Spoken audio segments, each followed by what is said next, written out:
Matt and Dave, and together, with our dogs Belle and Hudson, we're exploring the world in our Casita Travel trailer. Come see where we go next.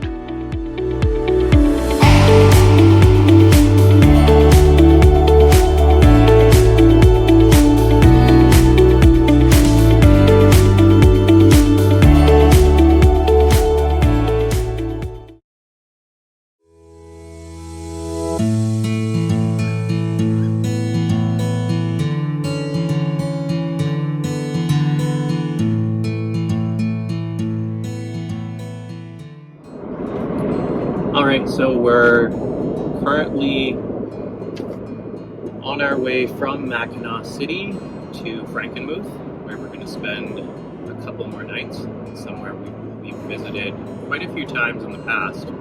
It's a German-themed town, and it's surprising, even the chain restaurants and the chain hotels are actually German-themed in this particular community, so it's a neat place to see. But before we get into that, we're going to do a little question and answer, and I'm finally going to get Dave on camera here.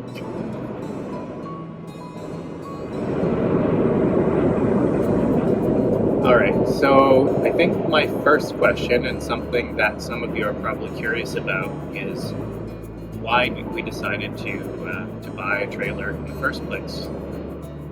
We had a very good lifestyle before this, where we spent a lot of time up at our cottage. But Dave, why did we get into trailering? Well, it's a bit of a long story, but travel trailers have always interested me. Matt grew up with them as well, but when I was about 15 or 16, I remembered some stories about my uncle. And then they would talk about this Airstream, and it just intrigued me as a kid. I remember maybe from the age of 8 years old and up. So anyways, when I turned 15, one came for sale near where my mom worked in Porcupine, and it was beautiful, creamy white or beige, whatever you want to call it. It was a 1976, 26 feet, basically identical to what my uncle's family had. My dad said, you know what, you gotta buy it. Like, even though I don't think I had the money, but told my grandma about it. She gave me the money for the Argus, and so we towed it to the family cottage, and I turned it into my bunkie, if you want to call it that. It just stayed there until Matt and I met each other, and we kept using it for that purpose. The only time we pulled it was when I eventually sold it, and it pulled like a dream. I couldn't believe it. And by that time, I was at the age, like, you know, we had a full V8 Tundra and everything. So I just pulled like a dream. We drove it all the way from our cottage to Sault Ste. Marie, where the people bought it. And that kind of put the bug in my life for pulling a travel trailer.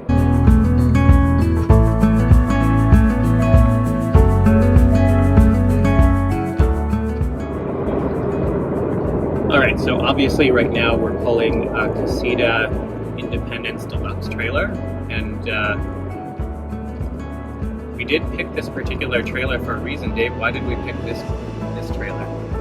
Well, I'm a fan of things that don't leak and are light, and I love egg-shaped trailers specifically because they tow nice and they're more aerodynamic. So those were the main reasons, light and aerodynamic. And I should point out that Dave is quite tall. So this particular trailer has some important details for someone of Dave's height. What are those things, Dave? I'm maxed out in the trailer at 6'2", like my head can touch the ceiling, but just barely. So for me, we needed a king-size bed, or this one, we have it in the form of two twins. But it's the smallest, lightest trailer you can get with that bed for my height, and I can stand in the middle of the trailer at full height and be comfortable. Yeah, so those were really two priorities for us. We like a comfortable bed, we want to have a good night's sleep when we're towing our home with us, and this particular layout was able to accommodate Dave's height, and of course walking around in the trailer. Don't want to be bumping our heads all the time. I don't have that problem, I'm 5'9", but Dave being 6'2", we did need to pick something that was going to accommodate that.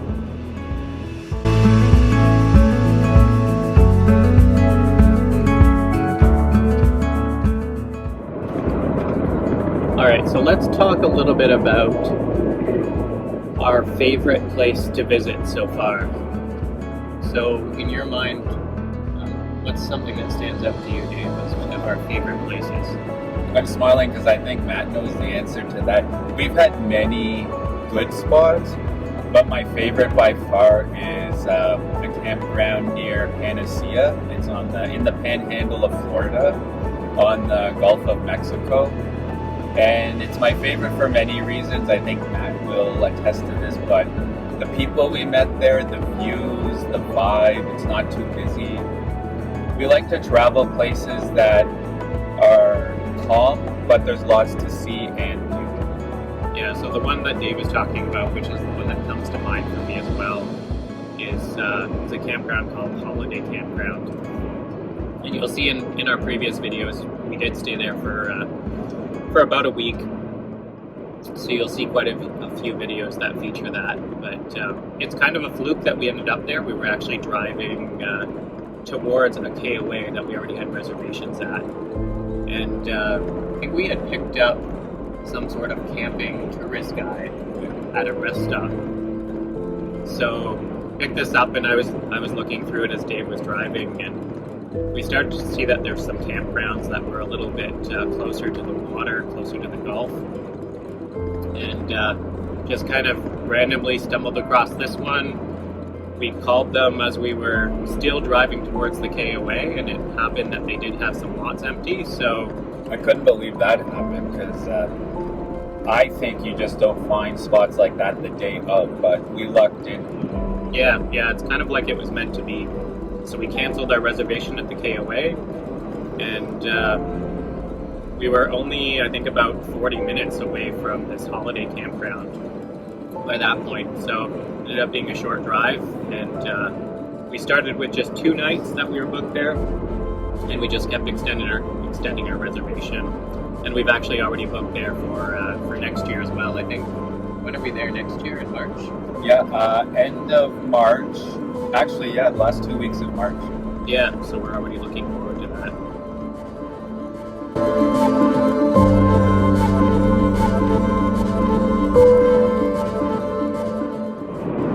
I'm going to ask Matt a question now. And sometimes people think I have visions of grandeur. Anyways, I don't know if this is included in that, but the moment we bought the Casita, I had started talking about an Airstream. And it's not because we don't love the Casita, we really do. We're ecstatic with it. There's no plans to change yet.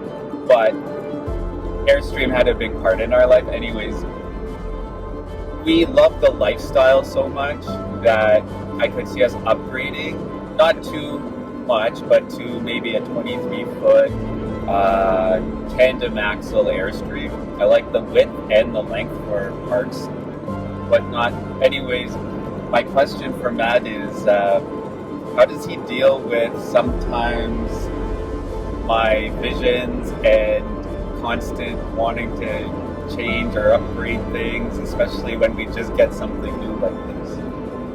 Alright, so if any of you know us well, you'll know that this is very true about Dave. It doesn't matter what we get, whether it's a new house, a new vehicle. As soon as we get it, it seems like he's already thinking about what's the next upgrade, what's the next thing that we're going to move to. But honestly, it does kind of keep our life very interesting and exciting. And the fun thing is to start thinking about these things so far in advance.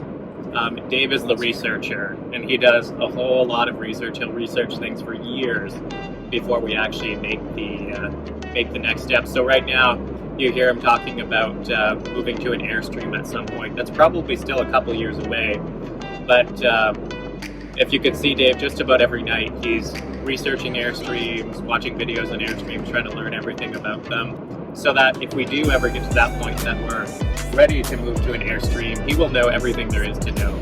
And that's been the same for everything in our life. As soon as we're thinking about upgrading anything, he researches and researches and researches, and it makes me feel a lot more comfortable when we actually take the lead. Are you into the idea of living out of an airstream, I should say?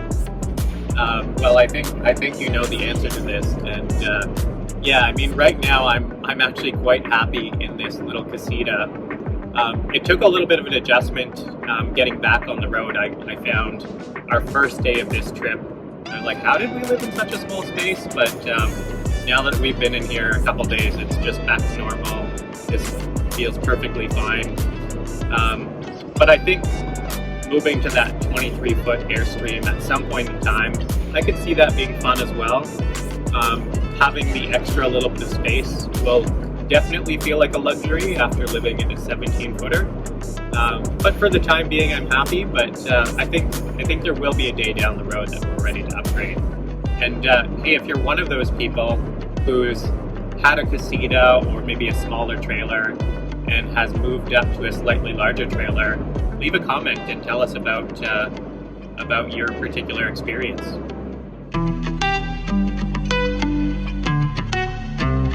You know who made it.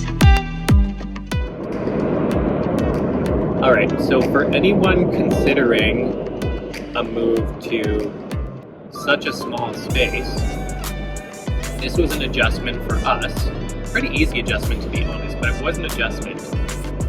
So Dave, I want to hear about what for you has been the most challenging part about living in a small space, living in our little casita. I guess I was going to say there isn't a heck of a lot that's been challenging because we enjoy it so much, but I guess I would say it is small, so we do as much as we can outside. So if it's a bad weather day, everything's being done inside. And my coffee process, you've all seen it. It's quite the process. You know, inside it's not bad. I have no issues, and Matt's probably working or still on the bed, so it's okay.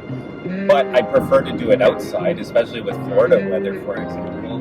But yeah, I mean, that would be the challenge, is maybe moving around the odd time if we're both doing things at the same time. But even then, like, Matt's a patient guy, he'll wait and I'll do the same.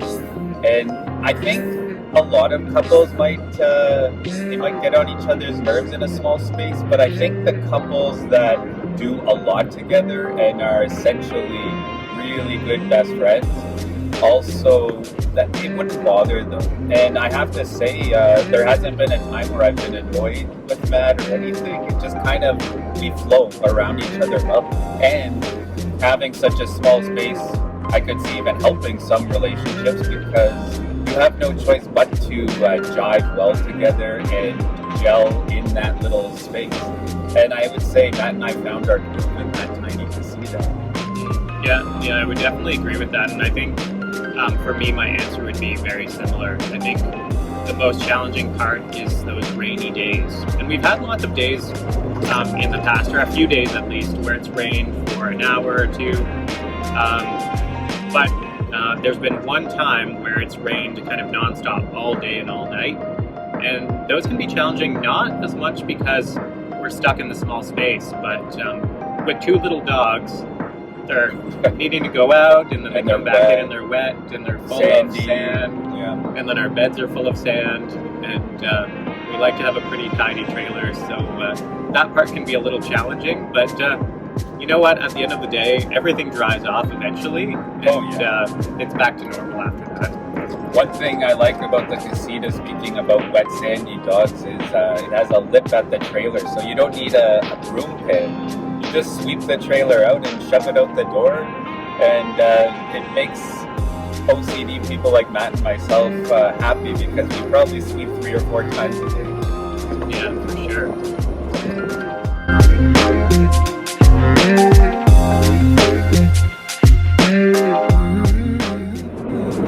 So, for me, I find all aspects of this lifestyle are awesome. I even like trailer maintenance, wash and waxing, but I actually don't know if I know this about that, so I'm going to ask him what his favorite part of this lifestyle is. Yeah, so I think for me, it's really the simplicity.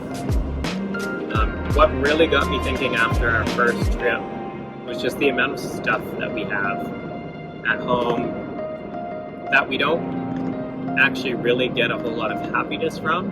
And I find with this lifestyle, it's very simple. That you can only have so much stuff with you, right? Whatever fits in the 4Runner, whatever fits in the Casita, that's all we can bring with us. And I've noticed that despite that, we still really, really enjoy the lifestyle. So it just goes to show you don't really need all of that stuff in your life.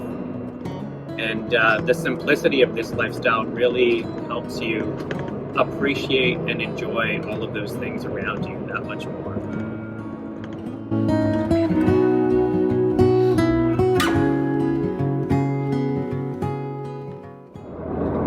All right, so let's talk a little bit about trailer setup. So when we do get to a campsite, kind of organically, Dave and I have both settled into a routine where he has certain things that he does and I have certain things that I do. So Dave, what are some of the things that you do when we first get to a campsite? Once the trailer's positioned, that helps me pick a spot for it. We've got to the point where we like to angle it now so the views are nice out of the windows. And in case you haven't noticed from Dave driving here, he's usually the one pulling the trailer and I'm usually the one navigating. Yeah, so once we're in the position, then I focus right away on unhitching. And we use Anderson sway bars, and it's a chain setup. I really like that setup. And but there's a process, you know, you unhitch and disconnect the sway bars, raise, lower the front because it takes tension off the chains. And then once that's set up, I put the stabilizer jacks down. So that's kind of my thing. And then by the time that's done, I don't rush that stuff. I just go with the flow. Matt's probably already got it plugged in and the water hooked up. And then he starts going in the trailer and getting all that stuff set up. I think the way we've done it, it's probably max 15 minutes now. Yeah, I would say that's accurate. It's pretty quick when we're both doing our own kind of predefined tasks there. When we get to a campsite, it really doesn't take long anymore, which is really nice because after a lot of driving, you just want to settle in, relax, maybe have a beer.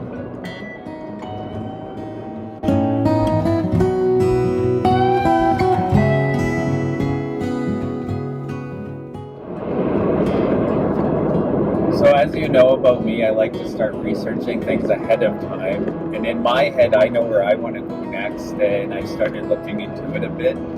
We have next year's plan already. So this is for the year after that.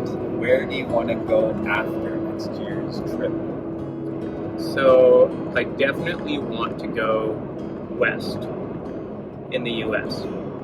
We've done a lot of the eastern U.S. coast at this point, a lot of the eastern states.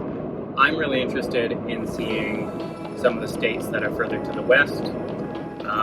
Some of those include Utah, which I think, Dave, that's the place you want to go as well. Arizona, California. I mean, for us coming from Ontario, that's obviously going to be a very long drive.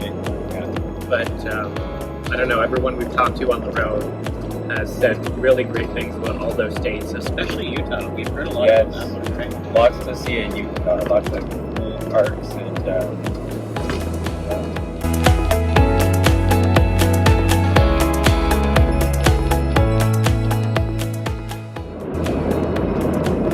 So this whole time you've probably seen Hudson kind of moving back and forth. They've got a few beds back here, and they kind of just like mosey around. You're probably kind of wondering though, where's Belle? She is back here, don't worry, we didn't leave her behind.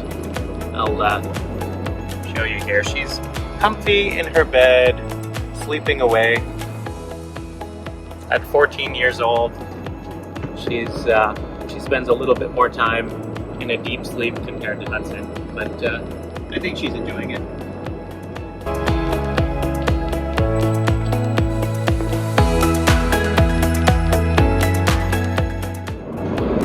Okay, the next thing I want to ask Dave about is a vehicle aficionado.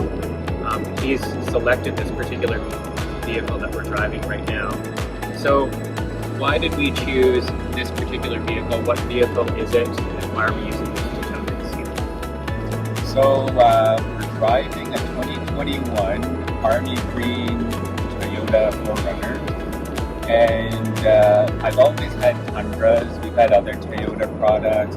Matt drives a Toyota product as well at home, but we got this before the Casita, not knowing we were going to get the Casita, but it lucked out because it is one of the perfect tow vehicles for this trailer, and I believe in matching the tow vehicle to the trailer. That's important. This pulls it great. I wouldn't really want less of a tow vehicle, and you don't really need more because the Casita is so light.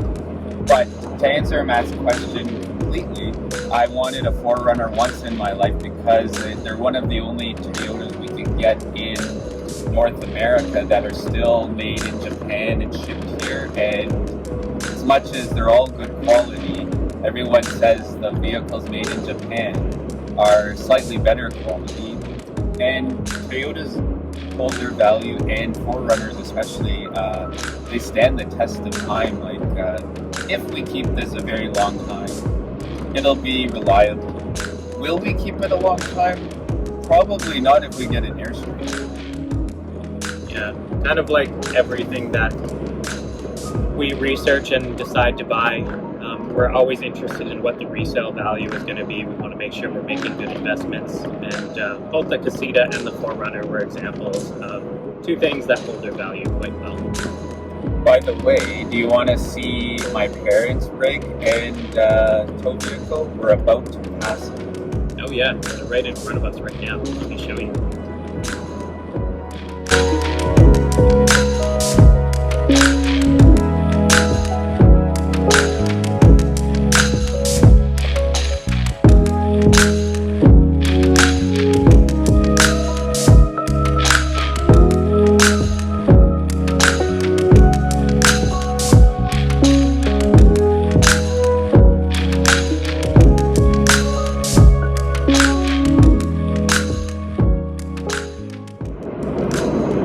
So as you may have seen from some of our other videos, we also cottage, and I've been cottaging since the age of 3. And then in, I think it was 2011, Matt and I bought my parents' cottage together, and we've been doing that more than trailering. So this is still new to us, but we really liked it. So my question to Matt, it's a tough one, is what do you prefer, cottaging or traveling in a trailer?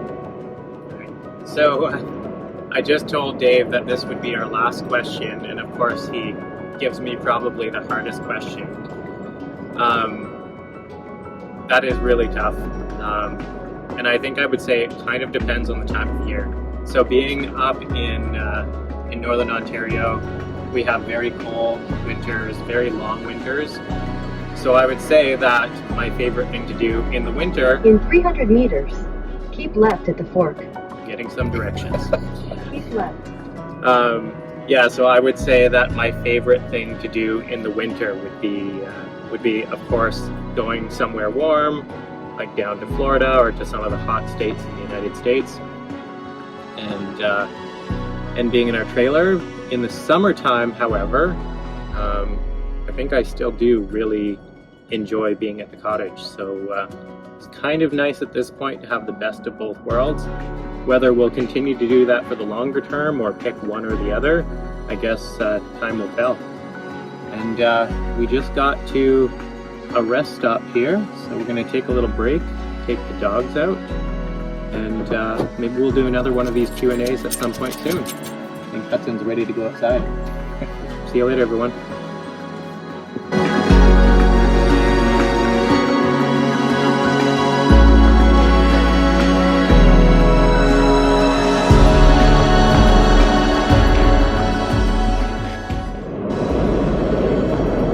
By the way, if you enjoyed this question and answer period, it's the first time we do this, but sounded like a good thing to pass the time as we drive to Frankenmuth here. But if you enjoyed it, leave a comment and maybe we'll do some more of these.